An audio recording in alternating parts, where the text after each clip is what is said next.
आज की कहानी है चाय पकौड़ा और बहस। माला जी जिद्दी लेकिन दिल की नेक औरत थी और माला जी की बहू रश्मि आधुनिक पढ़ी लिखी और थोड़ी जिद्दी लेकिन समझदार भी थी। बेटे और पति दोनों के बीच शांति बनाए रखने की कोशिश किया करते थे और उनकी पड़ोस में रहने वाली शैला जी मसाला डालने और हंसी मजाक करने वाली औरत थी।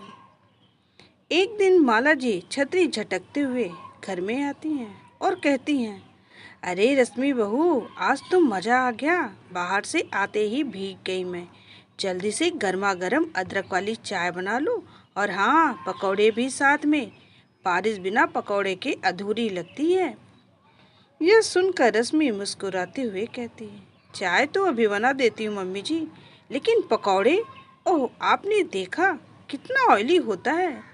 आजकल तो सब हेल्दी खाने की सलाह देते हैं। यह सुनकर माला जी ने कहा, हेल्दी? अरे पकौड़े खाकर कभी किसी को कुछ नहीं हुआ है। हम तो बरसों से खाते आ रहे हैं बहू। हाँ मम्मी जी, लेकिन आपकी पीढ़ी की अलग बात थी। आजकल थोड़ी सी चर्बी भी चढ़ जाए तो लोग जिम भागते हैं। और यह कहकर दोनों हंसती हैं, लेकिन माहौल में हल्की सी तकरार की शुरुआत हो जाती है। और माला जी ने कहा, देखो रश्मि बहू, चाय पकौड़े तो हमारी परंपरा है। जब जब बारिश होती थी तुम्हारे पापा तुरंत बोलते थे मुझसे, माला जरा गरम पकौड़े बना तो लाओ, वही मज़ा आता था। रश्मि ने धीरे से कहा, लेकिन परंपरा का मतलब सेहत खराब करना तो नहीं है ना मम्मी जी। ये सुनकर माला जी की भौवें चढ़ गई। मतलब अब मेरी बनाई चीज़ें अस्वस्थ है बहू? अरे नहीं नहीं, मेरा मतलब वो नहीं था मम्मी जी। मैं बस चाहती हूँ कि आप भी हेल्दी खाना खाएं।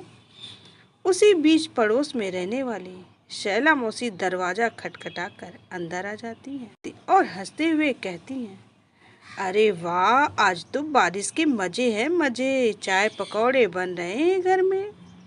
हाँ, मैं कह रही थी रश्मि से, लेकिन ये मैडम तो ओट्स और सूप का नाम ले रही मुझसे। यह सुनकर शैला मौसी हंसकर कहती हैं, रश्मि बहू, पकौड़े में जो मज़ा है वो सलाद में कहाँ। सास की बात मान लेना। रश्मि मुस्कुरा कर चुप हो जाती है। तभी गौरव ऑफिस से थका हारा आता है और यह बहस सुन लेता है। अरे यार, किस बात का कोर्ट कचहरी लगा हुआ है यहाँ पर भाई? अरे तेरी बीवी पकौड़े बनाने से इनकार कर रही है और आपकी माँ बिना तेल घी के जी ही नहीं सकती है। यह सुनकर गौरव हंसते हुए कहता है, ओह, तो मामला परंपरा बनाम हेल्थ का है। एक काम करते हैं, दोनों मिलकर कुछ नया बनाओ। नया क्या? पकौड़ा नया भी होता है क्या? रश्मि मुस्कुरा कर कहती, मम्मी जी, नया तरीका हो सकता है, जैसे एयर फ्रायर में पकौड़े बनाना। एयर, ये क्या है? गौरव कहता है, अरे माँ, वो बिना तेल के कुरकुरे बनाता है। रश्मि बेसन का घोल बनाती है। माला जी बड़े ध्यान से देखती रहती है और फिर बीच में कहती है, बेसन में अजवाइन डालना मत भूलना रश्मि, वरना स्वाद फीका रह जाएगा। हाँ हाँ मम्मी जी, आपके बिना तो स्वाद अधूरा ही रहेगा। रश्मि पकौड़े एयर फ्रायर में डालती है। माला जी शक की निगाहों से देखती रहती है। ये मशीन के भरोसे खाना, पता नहीं क्या बनेगा क्या नहीं बनेगा।